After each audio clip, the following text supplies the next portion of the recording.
Hi guys, welcome back to mini vlog. ఈరోజు నేను బీరకాయ పచ్చెనపప్పు కర్రీ చేస్తూ ఉన్నాను. అది ఎలానో చూసేసేయండి.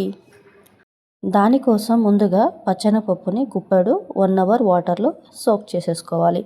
అలా సోక్ చేసుకున్నాక బీరకాయని తీసుకొని ఇలా పొట్టంతా తీసేసి పీలంతా తీసి చిన్న పీసెస్గా కట్ చేసేసుకోవాలి. అలా కట్ చేసే ముందు చేదు ఉందో లేదో చెక్ చేసేసుకొని పీసెస్గా ఫైన్గా కట్ చేసేసుకోవాలి. ఇక్కడ చూస్తూ ఉన్నారు కదా, అలా ఫైన్గా కట్ చేసేసుకొని కర్రీ చేసేసుకోవడమే. చూడడానికి బీరకాయ పీల్ తీయడం టైం పడుతుంది, కానీ కుకింగ్ మాత్రం చాలా త్వరగా అయిపోతుంది. చాలా ఈజీ అనమాట. అలానే ఆనియన్, కరివేపాకు అన్నీ క్లీన్ చేసేసుకొని కట్ చేసి పక్కన పెట్టుకున్నాను అనమాట. ఇప్పుడు ఒక బౌల్ తీసుకొని దానిలో ఒక గెరిట ఆయిల్ వేసుకొని ఆయిల్ హీట్ ఎక్కగానే దానిలో పోపు దినుసులు వేసుకోవాలి. నెక్స్ట్ ఆనియన్ కట్ చేసి పెట్టుకున్న ఆనియన్స్ యాడ్ చేసేసుకోవాలి. అవి కొంచెం కుక్ అవ్వగానే నెక్స్ట్ కరివేపాకు యాడ్ చేసేసుకోవాలి.